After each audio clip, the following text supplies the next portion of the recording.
Hi, everyone. Thank you for tuning in to our dialogue. I'm Sai, representing BPUR International, and today I will be speaking with Mr. Lincoln Bloomfield Jr. Ambassador Bloomfield, welcome to our dialogue program. Thank you.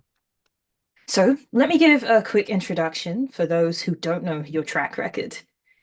You're a leading diplomat, former US Assistant Secretary of State, and Special Representative with service in 5 previous administrations, most prominently in the field of national security affairs. You're Chairman Emeritus at the Stimson Center, founder of Palmer Coats, and Vice Chairman of Mana Pacific. You're an active supporter of initiatives that promote renewable energy, and you're also deeply involved in humanitarian campaigns worldwide. I mean, we can't cover it all, but I'd implore anyone to check out our website, bpur.org, for a full bio on Mr. Bloomfield's history. Of course, Mr. Bloomfield is also actively supporting BPUR International as a member of the Advisory Council. So, Mr. Bloomfield, just first off, how and why did you get involved with BPUR? Well, Sai, thank you so much for the opportunity to speak with you, and greetings to your viewers.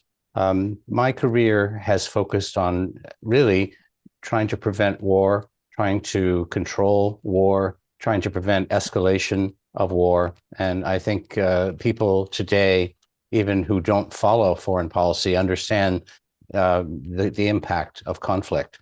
And obviously, as a US official, I've become quite focused on US core interests, which I think are broadly shared with people who want to live their own lives, and governments which want to support people, men and women, to reach their full human potential. Those are the basic interests which motivate me. I'm concerned about sustainability, as you rightly say, and believe there are technologies and nonprofits and different sort of elevating public knowledge of how to prevent catastrophic effects of climate change and how to prepare. And so those are things which I think are important in life, and that's what I do to apply myself. I'm not famous. And if you look at the titles of former officials, the short titles are the important ones, like president, senator, etc. I don't have those titles, but I'm honored to have served my country. So, what attracted you to this initiative specifically, and how do you feel it differs from other movements to tackle this issue of abuse of religion in politics? It's interesting. I don't know that I followed any other movements that specifically look at governance and the use or misuse or abuse of religion.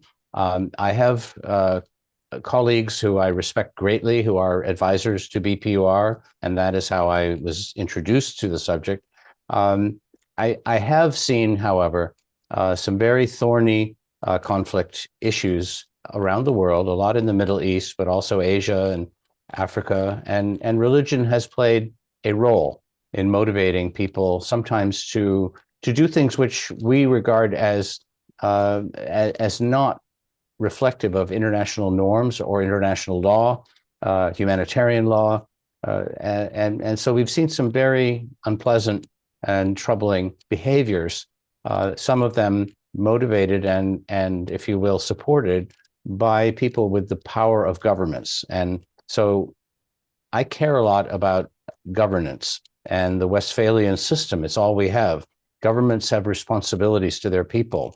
I would go back to Jean-Jacques Rousseau, the French philosopher, who talked about the social contract, that if you're going to be given the privileges of sovereignty, the power of being a leader or a part of a leadership circle, a government, you have an obligation to all of the people. They have a right to expect that you will protect them and look out for their basic interests and not take advantage of them. And I think that the abuse of religion is one, not the only, but it's one of the things which we should be focusing on as a broad norm in the world. And I think the time has come, and I believe that this will find a very favorable reception among all kinds of people, not activists, not left or right, but really people who understand how civilizations thrive. And this is one subject which I think can help steer us in the right direction.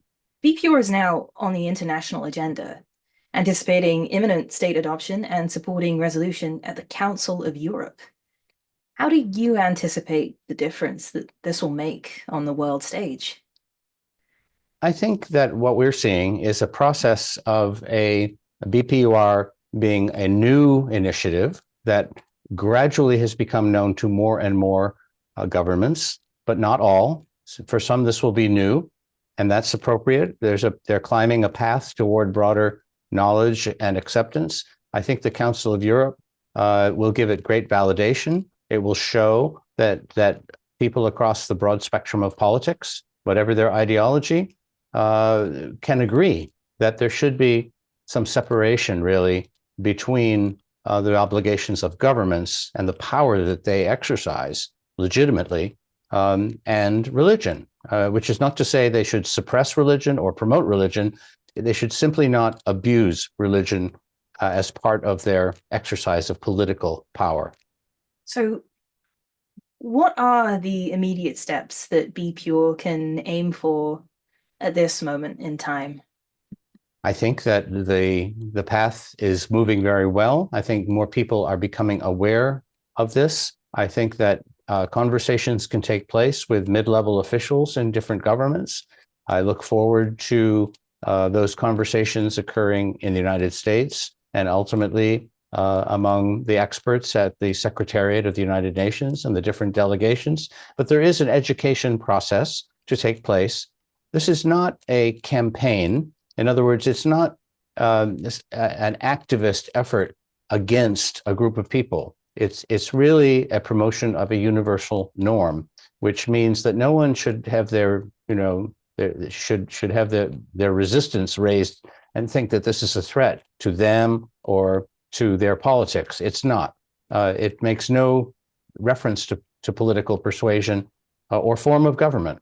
It's universal. And so in that respect, I think we could have productive conversations everywhere and let different experts in different societies with different histories find their own way forward to say, yes, you're right. Religion is for some of them all important, which is fine, but it cannot become a tool to oppress or to favor one group over another or to exercise power in some sort of a corrupt way.